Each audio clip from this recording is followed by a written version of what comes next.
I got less than 20 minutes, boys, so I'm gonna make this real freaking quick. The game's already over right now, and this was fucking frustrating, to say the very least. This was I typed down notes for every single quarter, but I'm not even gonna go to these notes. I'm gonna go to the fourth quarter alone, because that's where everything fell apart. You look at the score: 17-32 fourth quarter. 17-32 fourth quarter. Now, once again, we get to see Dwayne Casey syndrome, because for some inexplicable reason, Nick Nurse decides to put in a lineup of Fred VanVleet, Norman Powell, and Kyle Lowry. What in the fuck were you thinking, my dude? The moment you put that lineup in less than a minute, it's a 6-point swing. You put the lineup in earlier in the second quarter, and it was another 6-point swing. Did you not learn? Let's also remember Game 3 in Philadelphia. You did the exact same thing, and what went from an 8-point deficit turned into a 20-plus point blowout. This is the one game where I didn't think Toronto was going to win this game. I didn't think they were going to win, but they came out shooting really well, and I thought maybe they steal this one. We're going all the way into the fourth quarter, and I think they just might do that. Now, I had my doubts in the third quarter, because Milwaukee shot 0 from 12 from 3 in that quarter alone, and the lead was less than 15. You had every opportunity to give your starters rest in that quarter when you were up by 10 with half the quarter left, or extend that lead. You did neither. Danny Green has disappeared. The man pulled a Houdini. We got to see 2016 Lowry for the first time in 2 years. And you know what? We're not going to see him again, because this was a wasted performance right over here. He shot better than Kawhi, for Christ's sake. Now, Kawhi had a rough night. He had a pretty rough night. He had 4 white shirts swarming him. He was getting blocked. That length from Milwaukee, they were packing the paint once they realized that Toronto's shooting fell off. This is what I mean by a lack of a third option. When you don't have a third scorer and you have to rely on two, they're just going to cheat, pack the paint, send help defense to those two offense, and let you play 3v5, because nobody could score. Not a single person could score. I don't know what happened to Siakam. I think, if anything, tonight showed that it was extremely difficult for him to get to his usual spots, and that is fine, because that's like normal. That length for Milwaukee is going to be tough. And look at this. You're looking at the score right now. Danny Green misses a shot. He should have been benched in the fourth quarter. That's all I'm saying. He has been absolutely atrocious. For most part of these playoffs, he's been atrocious, right? Now, some of that you can argue due to him not having the appropriate play set up around him, but you cannot excuse a poor shooting performance like this, which is consistent.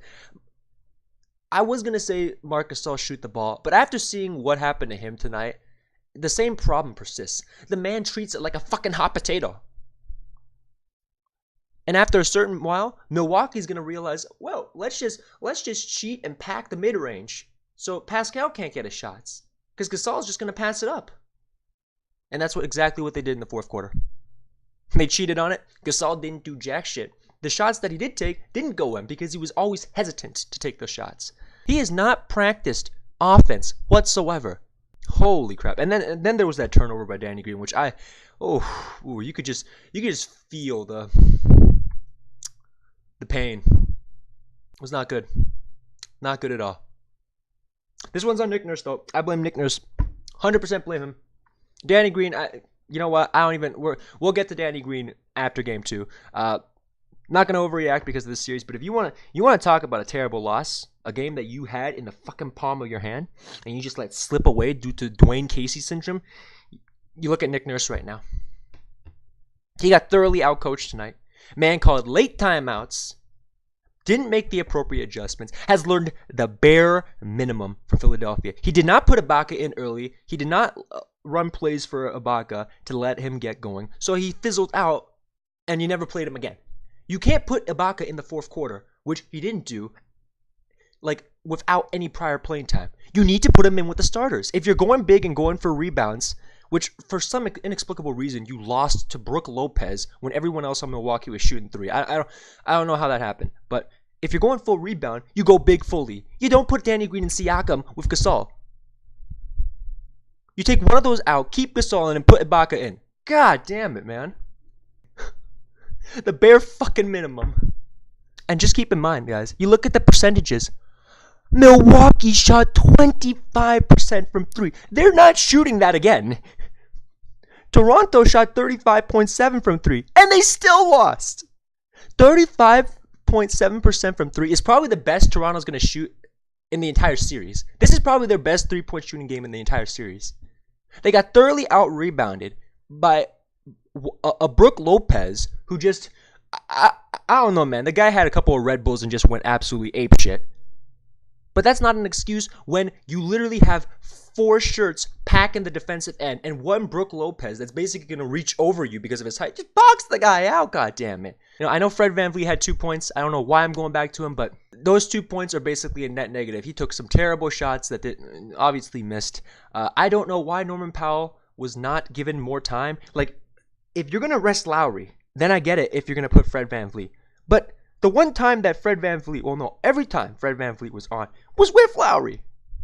And he took off Norm Powell in the second quarter to do that instead. I know I'm going back to the second quarter, but why in the fuck would you do that?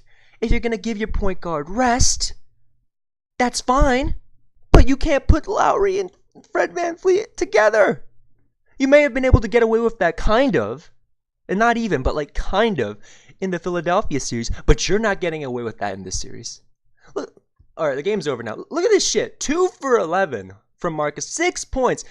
All those points were in the first half. Danny Green, that right there, that's the first quarter for him. Everything else, like, oh my God. Like, look, if Gasol wants to be a taller version of Lowry, that's fine at this point. You know what? He can do that. He can pass. He had the most rebounds, I think. He did a good enough job on the defensive end until the fatigue caught up. And that's on Nick Nurse for not giving appropriate rest. But Danny Green, for the love of God, can you learn to shoot again? Can we get 2013 back? Huh? At the very least, I think he should have been benched in that fourth quarter. You put in Ibaka there, that you got rim protection. I know Ibaka didn't shoot that well tonight, but you're leaking oil with Danny Green right now. You gotta make some tough choices, Nick Nurse. Or put in Powell for fuck's sake. Fucking A. Alright. This is a tough one, guys. This is a tough one.